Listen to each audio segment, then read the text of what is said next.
ڕێنمایی من بۆ دایک و باوکی قوتابیان ئەوەیە هاوکاری قوتابیەکانمان بکەن لە ماڵەوە لە وەرزی تاقیکردنەوە و وا بکەن قوتابیەکانیان هەست بەوە نەکەن کە باری داراییان تەواو نییە یان مەشاکیلی داراییان هەیە قوتابیان هەست بە ئارامی بکەن لە ماڵەوە و هاوکاریان بن و هەروەها ڕۆلی مامۆستاکانمان بەرز دەنرخێنین داوا لە مامۆستاکانمان دەکەین قوتابیەکانیان ئاگادار بکەنەوە بۆ خوێندن و پلانی ڕۆژانەیان بۆ دابنێن لە ماڵەوە. لە خوێندن ڕاستە سەرکەوتو نەبوومە بەڵام پێویستم پێ نەبە بۆیە سەرکەوتنەوە بەس وەکو نەخسەکی گەورە زۆر گەورە هەست پێ دەکەم هەمووی ئینسانێک ئەگەر خوێندن تاوا نەکاتن بەڕای من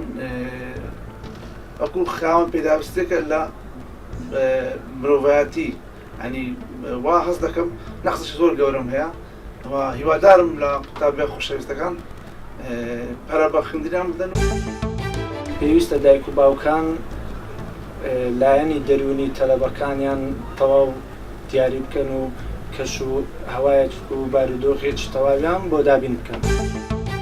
أطلب من كل أب وأم سحب الآيباد أو موبايل إن الطفل عم يتعلق بالآيباد والموبايل لغرض الألعاب وخاصة هاي شغلة البوبجي يعني دمار هاي البوبجي. فتريدون تحافظون على أطفالكم امتحاناتهم اسحب موبايله من فترة الدراسة امتحانات قصدي.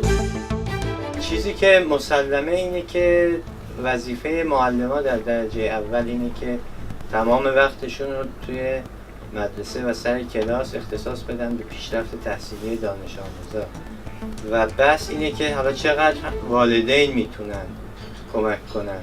قاعدتاً در وضعیت امروز که پدر مادرها خیلی از نظر کاری در فشار هستن مجبورن وقت زیادی رو